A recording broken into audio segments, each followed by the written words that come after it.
Good evening, everyone, and welcome to SocialFlight Live. I'm Jeff Simon. We have a fantastic show for you this evening. I am so excited. Jack Pelton, CEO and Chairman of the Board of EAA, is here with us this evening. As usual, before we get started, a few notes. First of all, tonight's broadcast will be recorded and available on our YouTube channel. Just search for SocialFlight, one word, SocialFlight on YouTube, and that'll help you in case you have any issues this evening with joining the broadcast, or you'd just like to see it again. In addition to that, I'm so excited because, here at SocialFlight, we map out tens of thousands of aviation events, destinations, things to do, and it really gives us a wonderful peek into what's happening with the health of general aviation.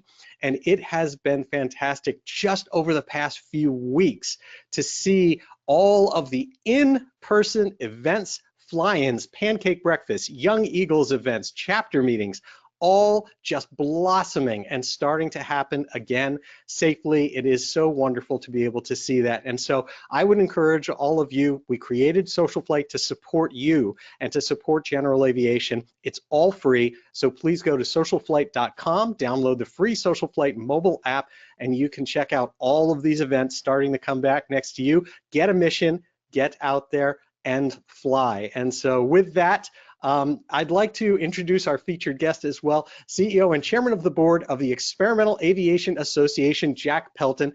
Jack is not just the Chairman of the Board and CEO, but he also leads in EAA's mission of growing participation in aviation and inspiring people to fly, build, and further engage in flight. He's a lifelong and passionate aviation enthusiast who built his first airplane with his father as members of, get this, EAA's Chapter 1 in Riverside, California. He holds an ATP and commercial pilot certificates with instrument, multi-engine, seaplane ratings, plus type ratings for the Cessna Citation and Cessna Mustang jets. And that's not a surprise, of course, because prior to coming to EAA, Jack was the CEO of Cessna Aircraft. So with that, I'm going to bring Jack on the line. Tonight, he is here on SocialFlight Live to talk to us about EAA through the pandemic and the return of AirVenture here in July. Welcome, Jack Pelton. How are you doing, Jack? Jeffrey, great to see you and talk to you again. Last time we had this conversation, I wish it had never occurred. No kidding. Let's refresh people. I mean, we started SocialFlight Live at the beginning of the pandemic just to bring people together and give them a chance to talk and listen to inspirational folks like yourself. That was mid-April, April 14th in 2020 when you joined our show. That seems like a world away. It certainly was, and let's make sure we commit to each other. We're going to end this one on a absolute positive note that AirVenture 2021 is going to happen. And I think at that time we hadn't made the decision yet. The 2020. I do have my 2020 AirVenture shirt on for keepsakes here, but yeah, that was a rough period of time.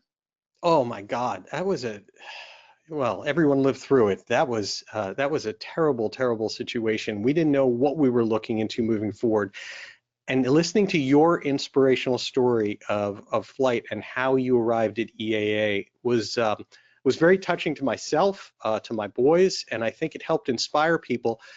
And one of the most important things you talked about at the time, I really want to give you credit for, is the idea of getting out there and flying, even if it was just someone flying alone and just staying engaged in this thing that kept our spirits up and kept us engaged in flying.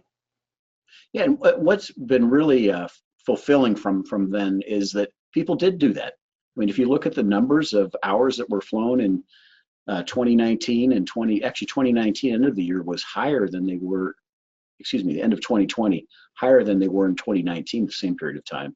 So people were out there, and people were building their airplanes. People were working on them. I think it became part of our great escape as to how to deal with this pandemic on many, many levels. Yeah, and it's easy to forget that in the very beginning of all of this, it was even controversial.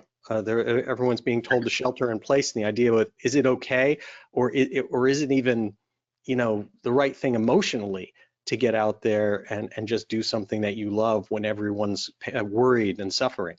Yeah, there was a very awkward period of time as to none of us knew how to behave in this period of, and there was, that social pressure of, um, am I doing something I shouldn't be doing, or is this going to add to it? But we got through it. Here we are in a No much better kidding. place.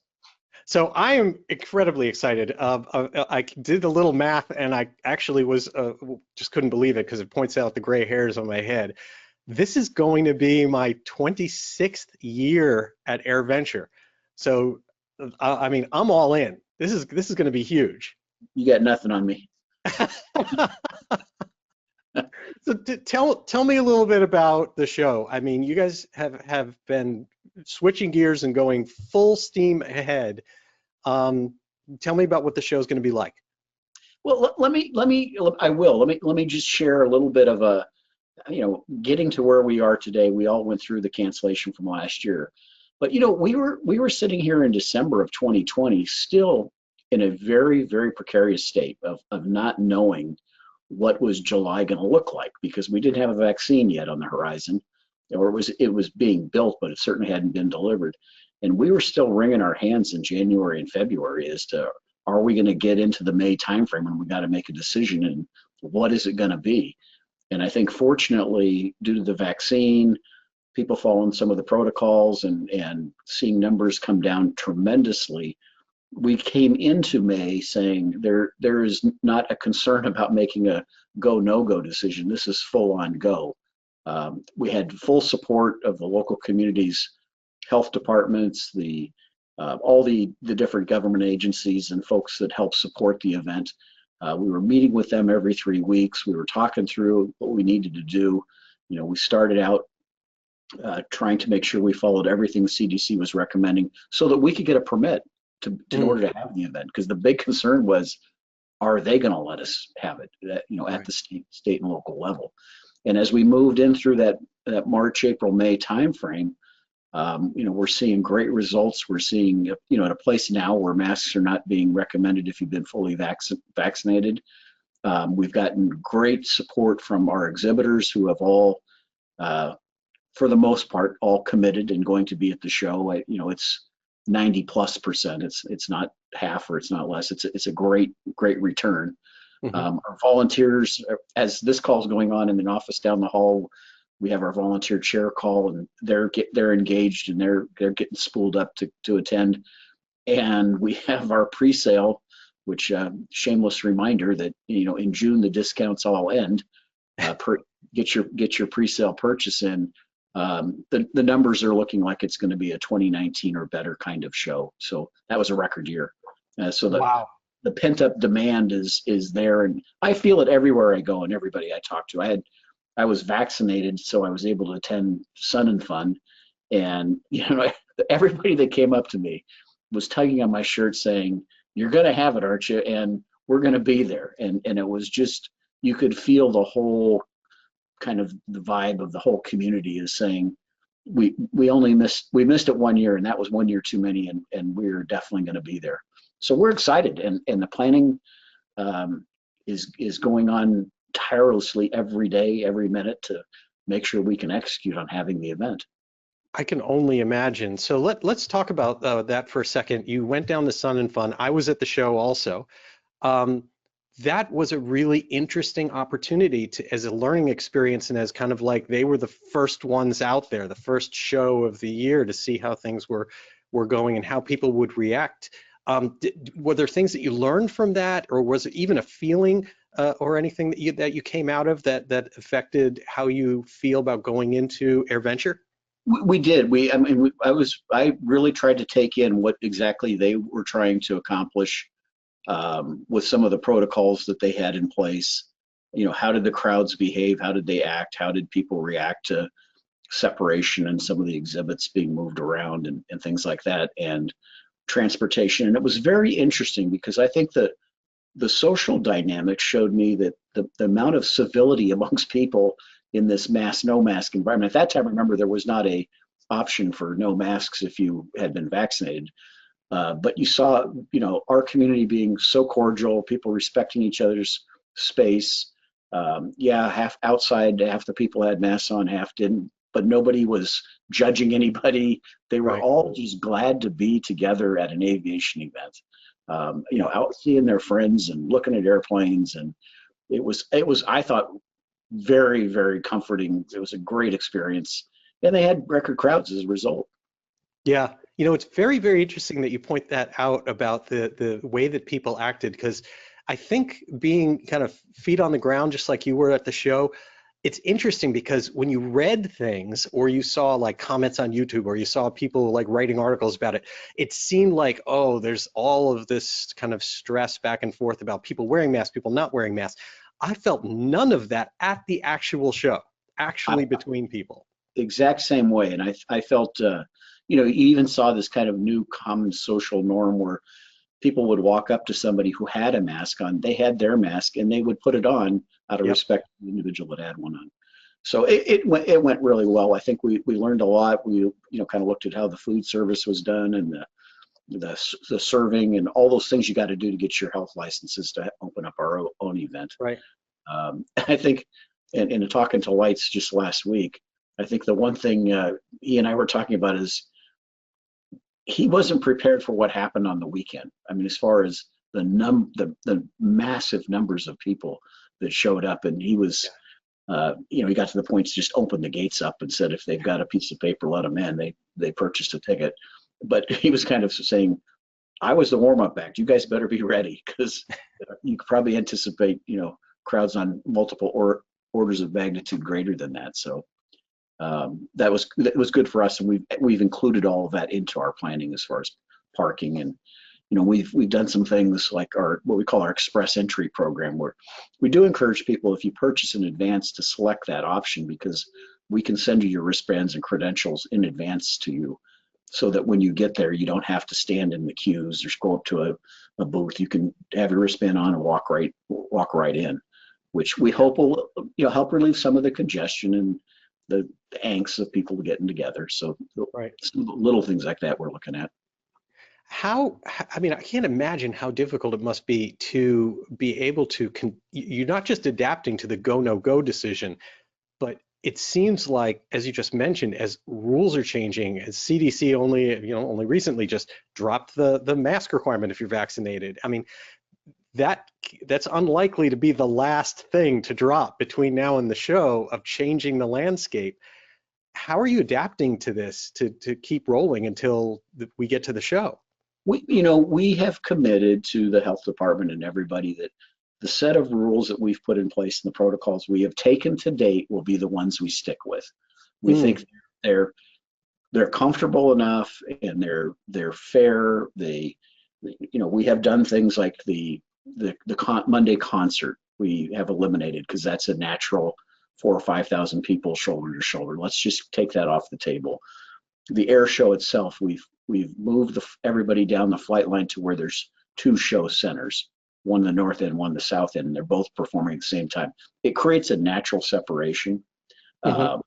We said that masks are recommended, especially if you're inside, but we're not mandated, and we'll have masks available for people, disposable ones, if you're uncomfortable and you feel like you want a mask.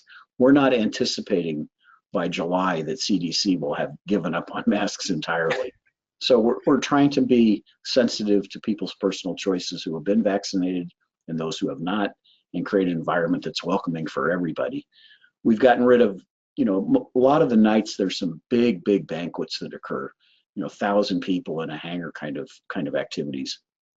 We've canceled most of those, and we've kept one, but reduced it to half the size.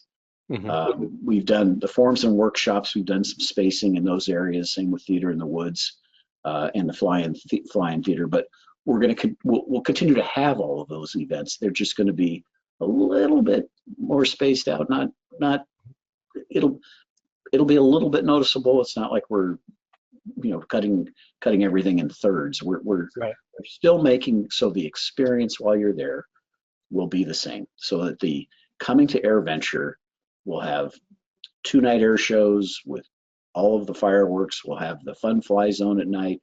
We'll have a lineup of great things during the air show. There'll be flight lines full of airplanes from the home build end to the Warbirds to the Vintage.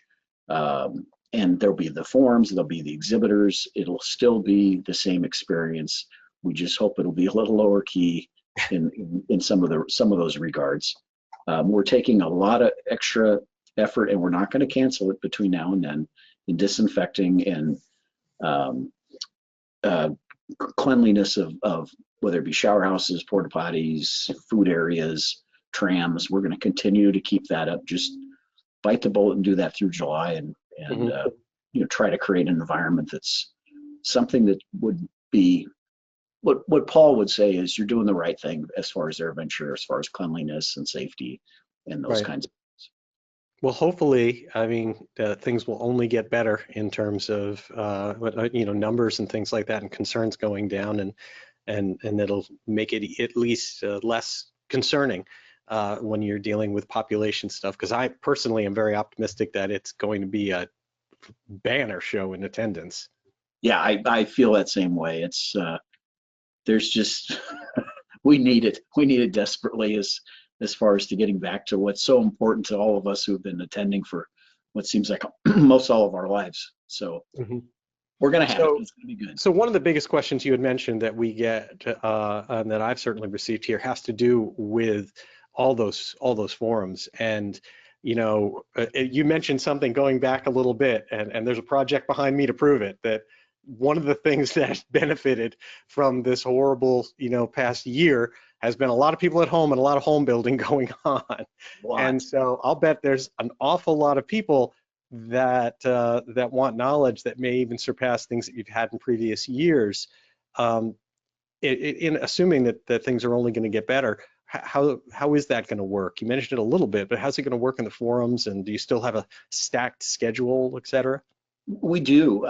It'll be a stacked schedule. What we're trying to do, though, is some of the forums and maybe not so much the workshops, but the forums where you have a speaker that always draws huge crowds.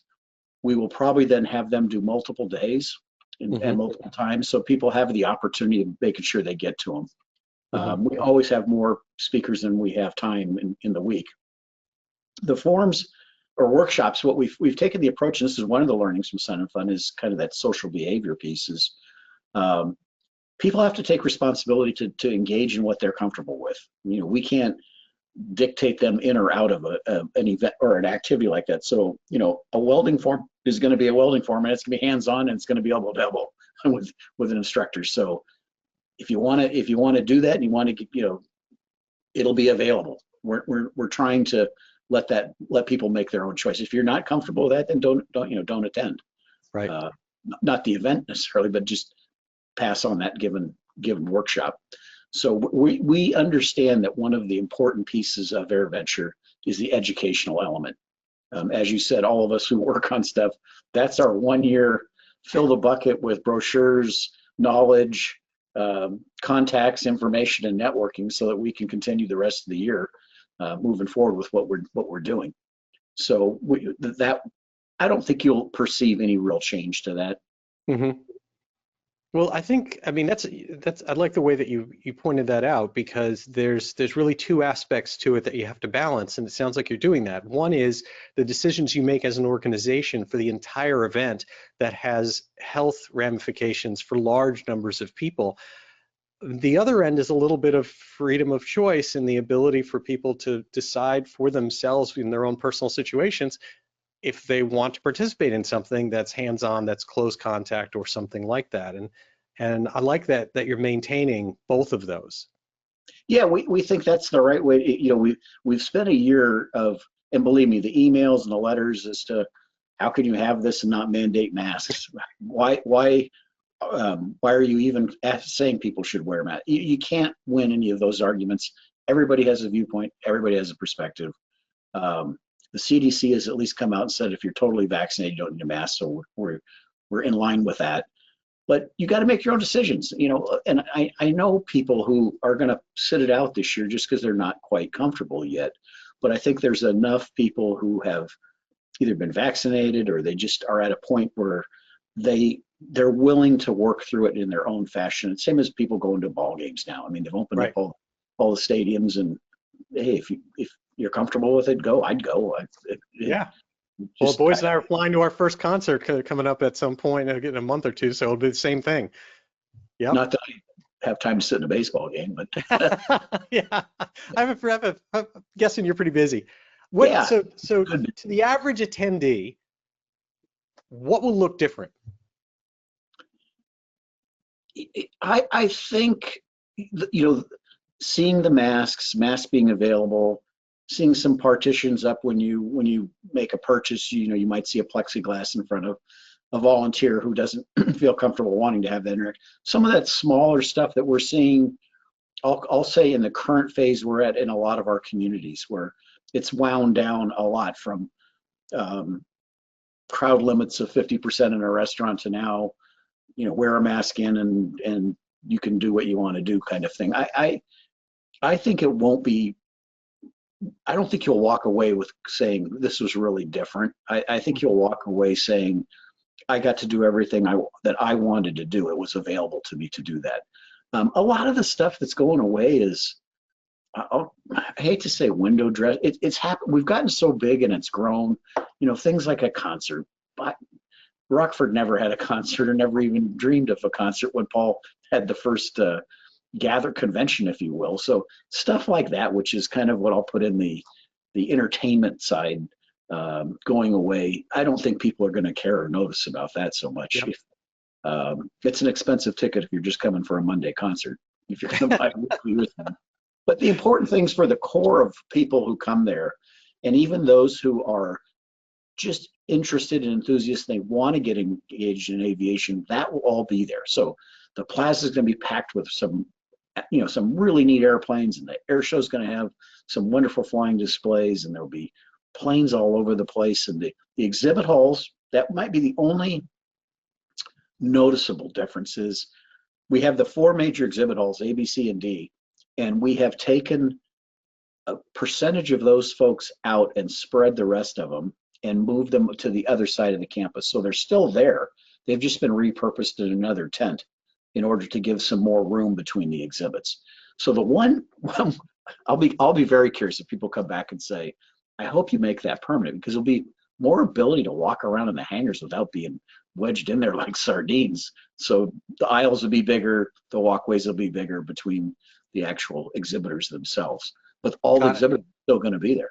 Are the exhibitors, so are you describing that the exhibitors are still one next to each other, or is there some type of spacing between booths now? They are, but they'll have a curtain between them, and the spacing will be, you won't have as many rows and exhibits in it. We're going to increase the walkway and have a cross walkway, so there's plenty of room to navigate around walking in an exhibit with lots of people.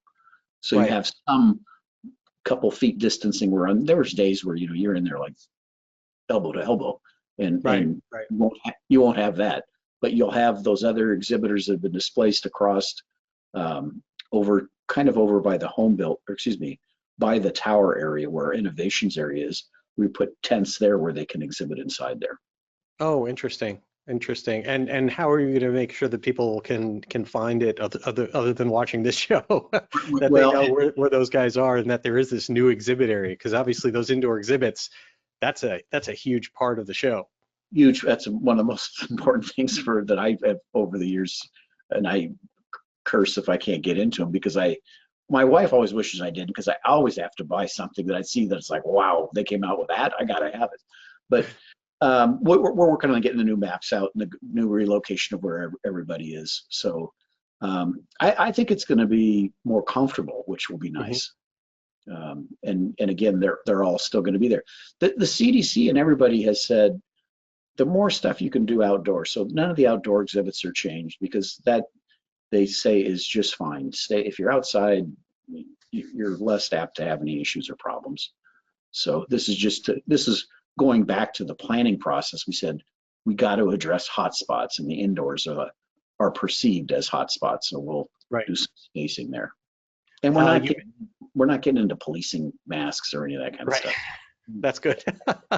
I can imagine then, but you mentioned the theater in the woods, that'll still be, so when we talk about some of the big icon things, that's one of them. Yeah, theater in the woods will be every other seat, and actually I think we're not actually, we're just spreading the seats apart so it doesn't, you don't get into that contest of don't sit next to me. I mean, the stuff you got to think through for this when you have that many people as to what Hmm. what social issues could come up. And I Yeah. mean, we've read them all in the paper of, people fighting in Costco and all that. We're doing everything we can to take that ability off the table and just make I it can't very, imagine that happening at AirVenture, so I'm not even worried about that. But people will be able to still go in there and bring their like towels or sheets or whatever, and lie get down and watch the movies at night and oh yeah, that's the have some fly-in theater. popcorn. Yeah, Theater in the Woods is the one by the plaza that has Yep. usually the big keynote kinds of speakers. And yeah, no, we've popcorn will be there. The movies will. The only bummer is that we were hoping that Top Gun Maverick would be out in July and we'd be able to have it, but they pushed the release of the movie to November. But hey, that's the least of our. Exactly. We'll see it in November. How about the whole fly-in camping, parking area, stuff like that? What's going to happen? Let's talk airplanes first, not cars. But what any changes in that area? In the airplane parking, we have more real estate in the south end, the extreme south end. We had leased that in 2019, but we learned a lot when it rained so hard in 2019 that it didn't hold up well, and we didn't get to use it because. So we've had now a full 24 months. You think about that, it's been 24 months since the last AirVenture, Wow. to groom it and get it all set up so that there's a lot larger numbers of acres going south for parking. Hmm. North 40 remains unchanged, the vintage areas. We do believe that we've opened up enough parking that no one will get turned away, which has always been my goal, is do whatever we can do when somebody's wheels touch the ground at Kilo Oshkosh, that they don't have to go find someplace else to stay. So I think we're going to be in good shape for that. We're making some plans for in the next coming years. I bought some other land near there to be able to expand parking even more for Wow. airplane.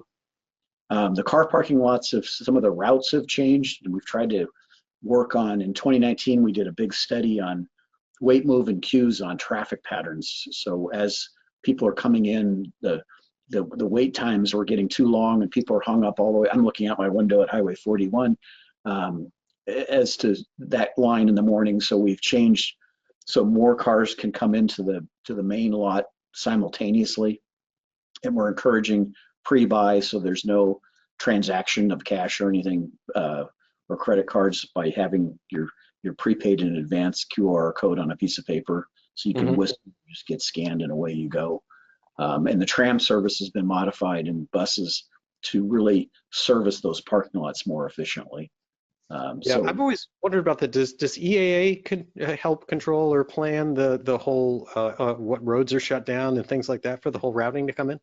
we do. We plan it all with the help of the local authorities on then staffing them as to pointing people and or which roads are going to shut down at which time and which directions for the one way in, one way out traffic planning. We actually in 2019 we had Northwestern has a department in their university that deals with major event planning, transportation, both railroads and all that, but they also do things like Dodger Stadium and so we had them out there, graduate students do a project on our entire traffic pattern. And these are, you're going to see the recommendations they came up with implemented this year, Wow. which Will any of that be published? I mean, you mentioned things like times, and I will say, as an attendee of many years, it seems like that tends to be a surprise to those of us on the ground of knowing when an exit's going to be open, when it's going to be closed, things like that. they in our maps, they should all be clearly published as to what times they are.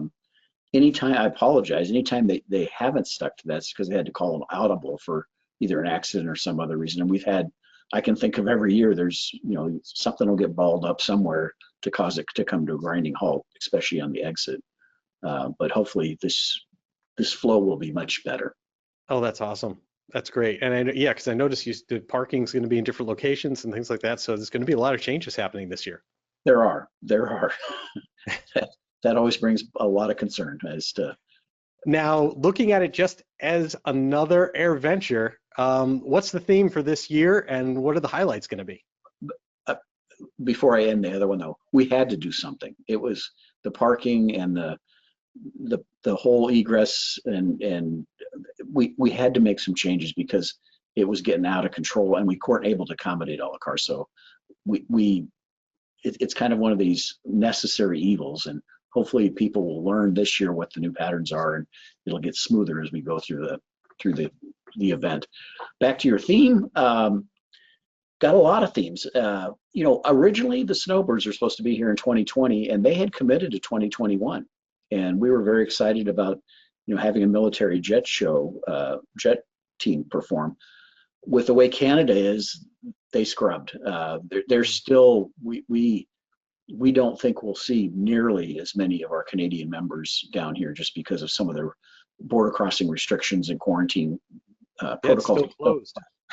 So they regretfully said we can't make it, and that was okay because we filled it up with we're doing the 75th anniversary of World War II +1, so that would have happened in 2020. Right. And we have a great lineup of World War II aircraft that we're going to put in the air, kind of in a choreographed way by different battles that were fought. So there'll be some Pacific ones, there'll be some European ones, but the airplanes that specifically were in those given conflicts and wars, the types we'll put up together. And I think it'll tell it'll have a great historical significance in what we do.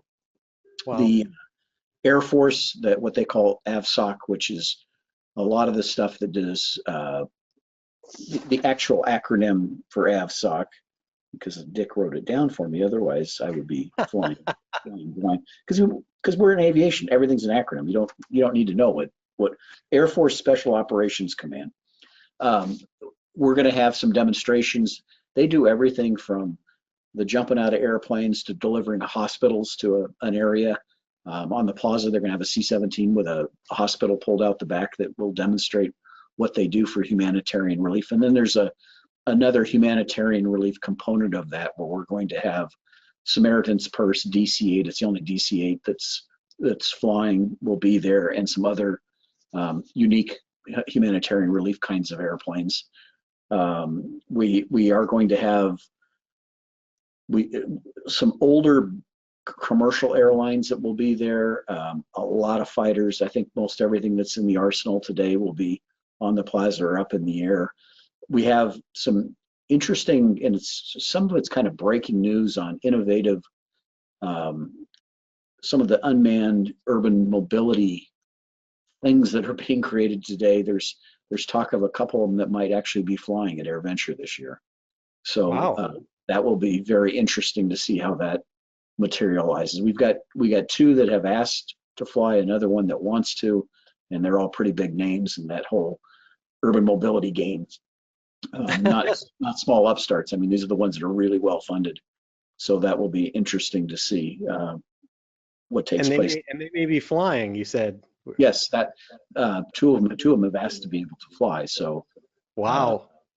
That will be another one of those only in Oshkosh moments to see a contraption like that doing what I'm not even sure exactly which vehicles. I know the companies, but I'm not sure. So many of them have various vehicles that they're testing that will be there. But I think people will be pretty excited about seeing that.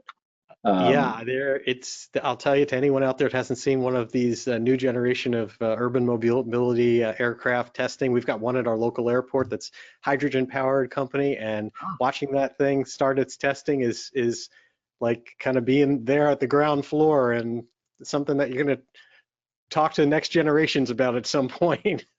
Exactly. A lot of vintage aircraft anniversaries coming up. And so those will be celebrated. And certainly in our vintage area, we have by the Red Barn, where we have the stage area where we highlight, and they have demonstrations and talks about some of those airplanes and anniversaries. But those usually cause then, like the 120, 140s will cause a gaggle of them to come, or the 170s. Some of the various anniversary dates will be there. So that will be fun. I know you also are having a salute to humanitarian aviation. Yeah, that's the AVSOC is the humanitarian military side, but we are also having some of the private groups like Orbis, who has I think it's the MD-11. I think they originally started with a DC-10, MD-11 eye hospital that travels around the world. There's a Cessna Caravan that has that does dental work here in the United States. Actually, I think they do South America also. They're going to be on display.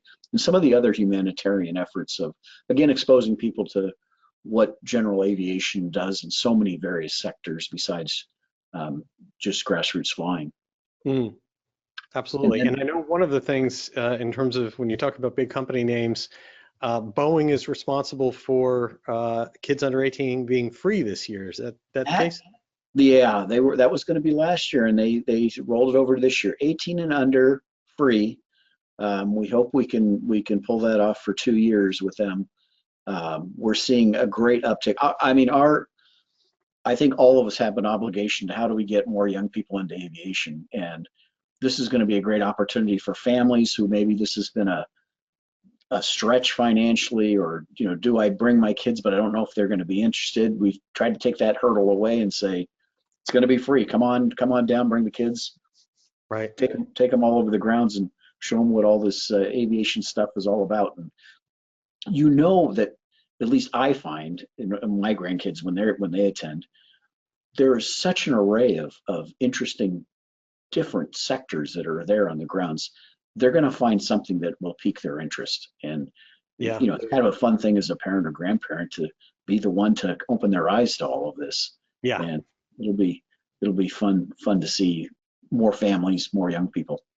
And I'd like to point something out about that because that's a really, really good point. And I've seen that with my own kids, right? My two boys, Jake and Ben now, and Jake just got his A&P license. They both have their pilot's license at 17 and 18. And I look back at pictures and it's kid venture. That's where they started. Oh So yeah. tell me a little bit about, I think not a lot of people get over to Pioneer Airport and see all of the rest of AirVenture for kids and grandkids and what happens over there. Kid Venture is something very special I think in this country. Dan Micah, the chairman who created Kid Venture, came up with this hands-on where you go booth to booth and young kids can actually build a rib, carve a propeller, learn about brakes on an airplane, do an electrical circuit. And the sponsors of the companies that provide that bring some of their sharpest people with extreme patience to help these kids through these projects. And as you as you go through the loop of completing these projects, there's also a reward system. And if you get through enough of them, at the end of the day, you can get a toolbox. And you get, this was like one of the aha moments for my grandson. He got 2 credits to A&P school through, I forget where it was, and he's got a certificate waiting around saying, I got a toolbox, I already got some college credits, I'm 12 years old, and life couldn't be better. And he learned a lot in spending the day there, and it's really, really well done. Kid Venture is over by the museum. If you look out the back of the museum, there's a grass runway and some hangars that we call Pioneer Airport. Kid Venture is in that facility, and it's with young ones you have to bring over the other. But I mean, these are like proud father moments as being in charge of EAA. So I'm having dinner with my wife, and we're in Wichita, Kansas, at our home airport at the local grill. This guy walks in and he says, Jack, how are you? And I don't know who he is. He is an air traffic controller in Kansas City, and he runs the center up there. And we have never met, but he knows me from all my days of flying, especially at Cessna, when I was checking on, and I'd be gone, most of the days of the weeks going somewhere. And he always knew my N number, and it was 99 Bravo Bravo in a citation. And so he always asked me, where are you going? And then after Cessna, going to Oshkosh today? Yep, back and forth to Oshkosh. He has his 2 kids with him that are, I think they're 16 and 17 now, son and a daughter. He introduces me to them, and they start right in saying, the greatest moment we've ever had was coming to AirVenture and attending Kid Venture about 5 years ago. And I'm now in flight school. I'm now working on my A&P similar to your kids. And they're these bright, shiny young people. And they said, we heard kids are free this year and we're under 18. We are definitely going to be there. I said, what gets better than that? Oh, that's fantastic. Yeah, that seems to be like a hidden gem, and it's not just about kids. I mean, if let's talk about the museum and the and Pioneer for a moment, because to anyone listening out there, if you have been to AirVenture before, you consider yourself a veteran. If you have not spent time in in those hangars, in the museum, in all the other things going on there, it's a whole different world, and it's wonderful what's over there. It really is.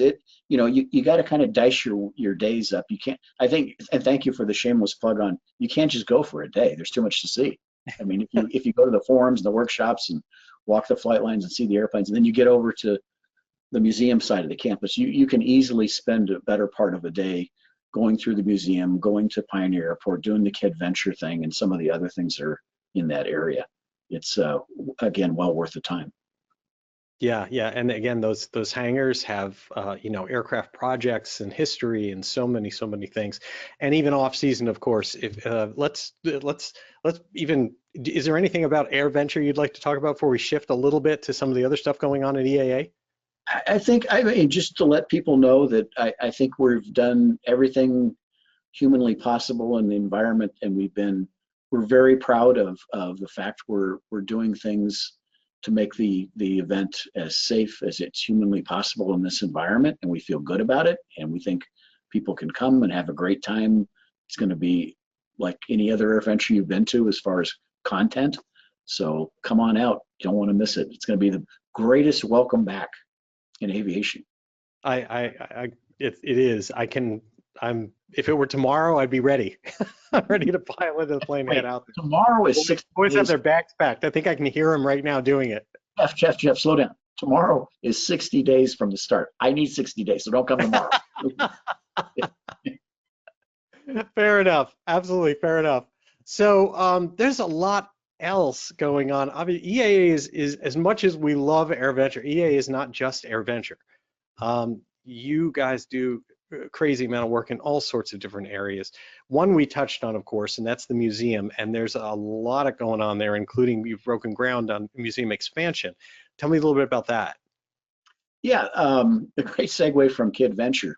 So we know we have two really special um, pieces of AirVenture that occur: Kid Venture and our Pilot Proficiency Center, which is a tent loaded full of Redbird simulators with CFIs, and you can go in and fly some various scenarios and get hands-on work on proficiency flying, along with technical talks and everything about becoming safe and remaining safe as a pilot. And then you got Kid Venture for the kids. We kept thinking about, we need to be doing this year round. I mean, one of the reasons I was passionate about joining EA is not for AirVenture. It was for what we do 365 days a year in really impacting kids, impacting the industry, doing everything we can to protect the freedoms that we have, and to make sure that in protecting it, we are focused on safety. So we finally hatched the idea of building a 30,000 square foot extension of the museum. It's two stories. The top story is going to be, I would call it a more complete Kid Venture, in that it has the elements of what we've learned in doing Kid Venture, but we'll be able to tailor these learning classrooms that are like what you would have at Kid Venture for even for more ages, all the way up to say 18, where you could call them learning labs, and we can tailor programs for young kids, for older kids, for school groups, but have that as a year-round facility that has that offering. And we're very excited about then institutionalizing that year-round. The first floor, we're going to take these simulators that don't get used the rest of the year and put them into a pilot proficiency center, just like we have out on the Four Corners, year-round, so that type clubs, CFIs, the FA, everybody can come and have a place to train in larger groups with the right equipment, the classrooms, the conference rooms, the simulators, the facility to be able to do that year round, and have Oshkosh EA's headquarters become a destination for that Mm. type of learning on a year round basis. So the construction has already started, the money has been raised, and at AirVenture 2022, you'll be able to see it complete. Wow. That's going to be fantastic. So, I mean, that's what else? How else would you describe that EAA has changed itself over the past 24 months now, since the last AirVenture? I think probably the biggest change is we've stuck to our knitting as far as what is our mission, what are the things we deliver to our members. So we never backed off our publications, our webinars, our information, all the things that you get as a member and at a chapter year round. We never slowed down on, and we continued to deliver on over that last 24 months. And actually, we learned a lot because of this new way of doing like what we're doing, Zooming and webinars. And so we kind of doubled down and started doing more of them, and found that the uptake of participation has grown significantly. Mm-hmm. And we feel that that's going to be more of a focus on the rest of the year ongoing as to what we learned that 24 months, and how do we deliver more and more content to people. Publications never missed a beat. The chapters, most of them didn't meet during COVID because you just weren't able to from a gathering standpoint. But we've created some new programs for chapters, activities for them to do, created a lot more content that we will deliver out to them. So as they're spooling up right now, which we're seeing a lot of activity. June, for example, that's the month for Young Eagle rallies and our International Young Eagle Day. We want to get people back flying young kids again. Mm-hmm. And that's going to be a big milestone for us in June. So over the 24 months, we continue to refine, and there's a big announcement we're going to make in July for a program called Aero Educate. That the question always has been, you take a young person for a ride, let's just pick an age, they're 10, kind of mid-range. I give them a ride, they get very excited, they say, this is really neat, and then they say, what's next? I leave the airport with my parent who's not a pilot and isn't involved in aviation at all. I'm out here kind of flying on my own, and I got a million distractions. I got my PlayStation 2, I got school, I got soccer, I got this, I got that, I got all kinds of things to do. How do we keep them engaged? And Aero Educate is going to be a way of delivering engagement to them at their home through their computer. So it's geared towards the parent, the young eagle, and their school teacher. And in there, we're going to have educational projects that it's not curriculum, but it's projects they can do in the schools. We're going to have tracks that they can start looking at. Do I want to be a pilot? Do I want to be an A&P? Do I want to be an engineer? Do I want to be, what else do I want to be in the aviation industry? With companies that have come on board to help us develop, what are the modules of things they need to do to stay on that track and stay engaged? It's going to be organized in kind of a, I don't want to say competitive, but a badging system. So there's goals and it keeps you going. And we think that's going to then, and it'll point them to things in their neighborhood. So you don't live in Oshkosh, but you got a museum in Ohio, and you got one in Virginia, and you got one in Florida. Where else can families and people go and get credit for visiting different museums, learning different things? We really hope this is going to help in keeping kids totally engaged, and help them on their road to discovery of what is their future involvement in aviation. Can we help them take a path and guide them along that path through some of these outstanding companies that have helped sponsor this? That's great. That makes a lot of sense. What do you think can be done? What is EA working towards for, when you go in groups of age? You mentioned kind of what happens with the younger groups, what you're about to do with Aero Educate.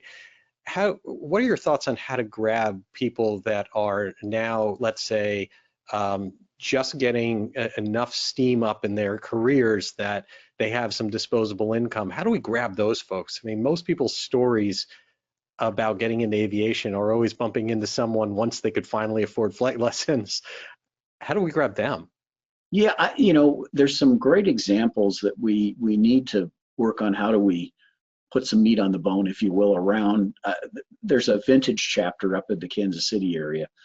There's a lot of 30-somethings that belong to that, and a lot of them are newly married. Some of them already have starting families, and they have found that having flying clubs, starting with things like Aronca Champs and other kinds of airplanes, they can get engaged in general aviation at an affordable level, at somebody at that point in their career, because you're talking about a $30,000, $40,000 airplane Yeah.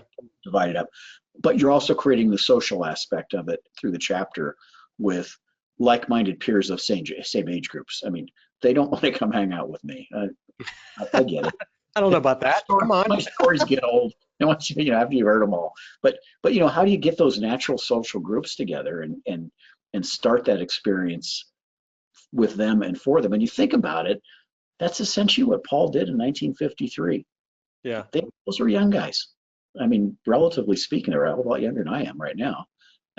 When they created chapters in EAA, and they aged with it, but they kind of left behind okay, how do we start the new crop coming? Yeah. Getting them first exposed to aviation through AirVenture by getting in free is going to be good. Helping this aero educate path along the way. The flying club model is another great way to get started, but also we're looking at, do we start encouraging the start of more chapters that, even though you might have a chapter in the area that's well established, do you have one that has a different look and feel because of the demographics of the people that want to start that chapter?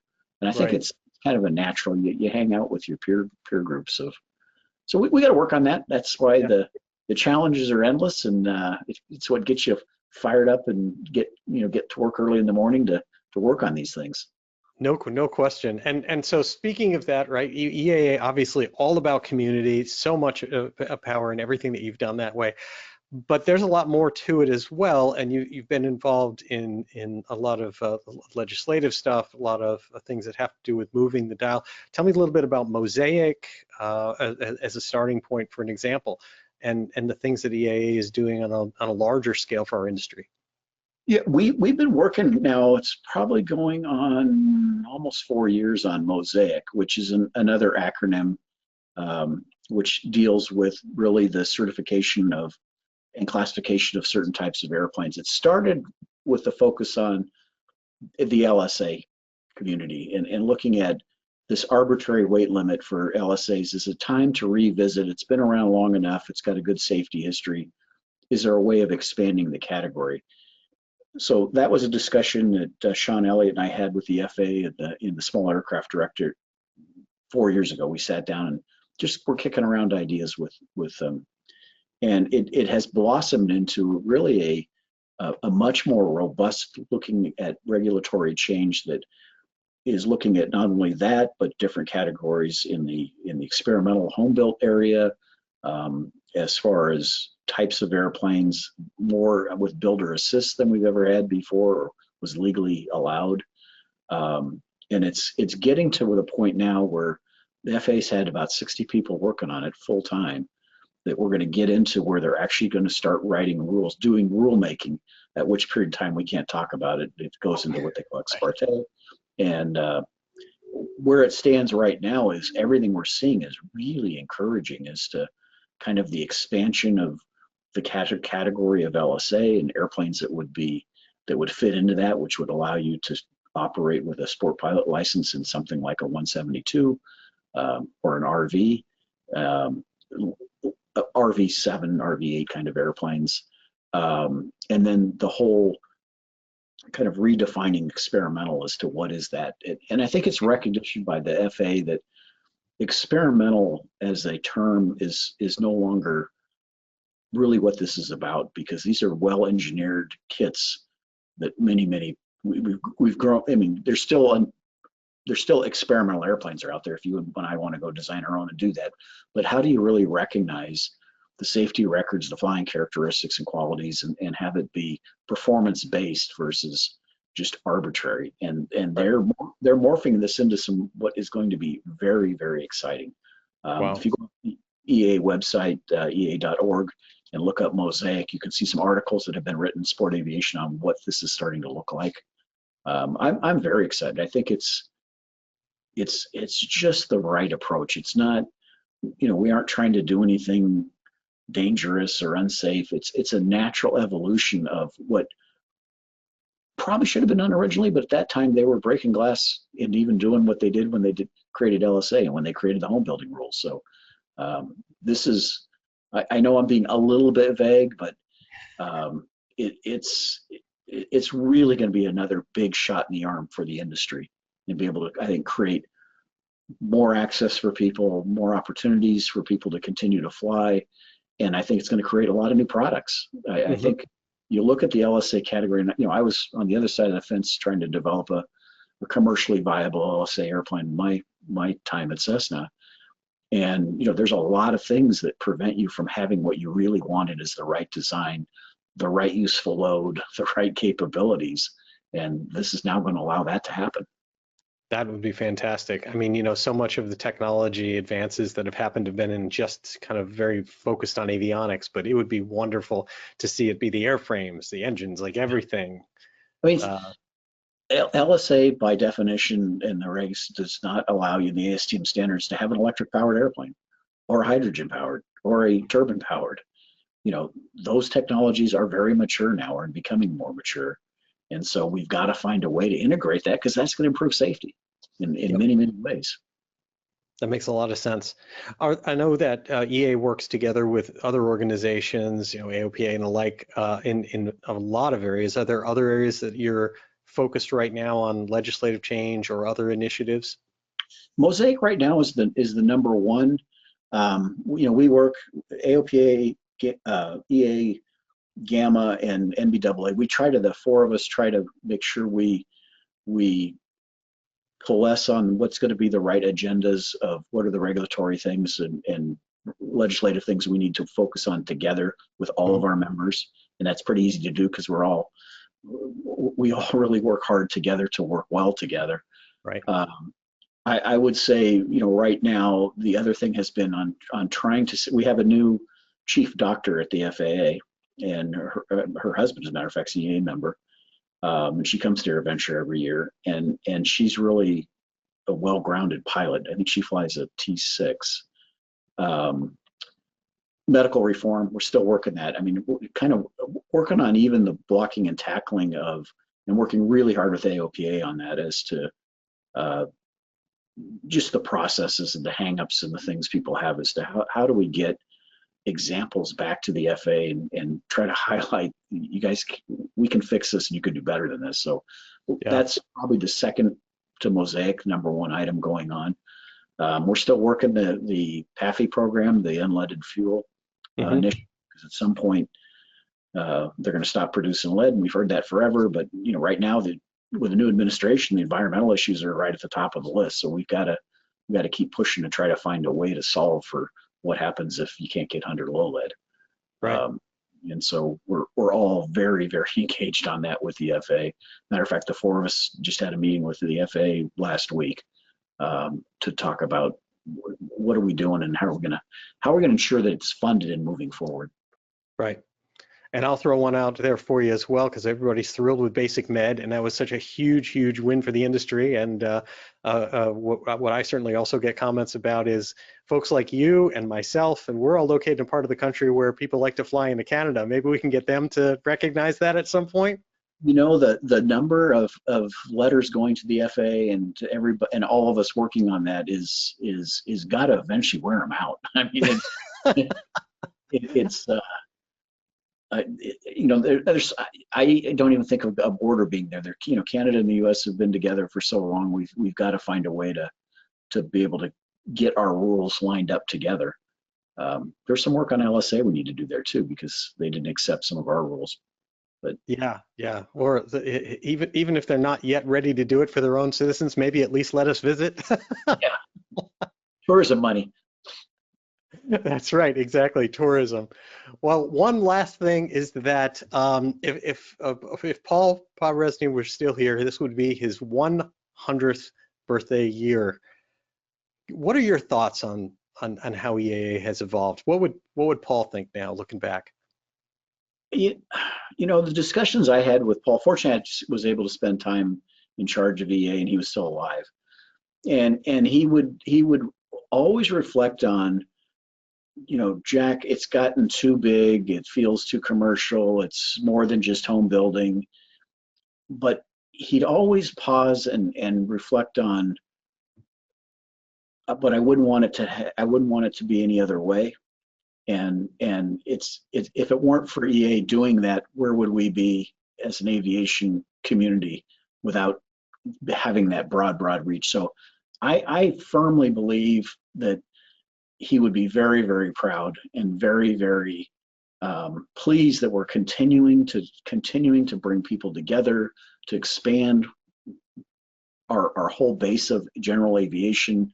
Mosaic being another example, that we're constantly out there looking after our community and our people and making sure that we're preserving the rights that we have to be able to participate in aviation.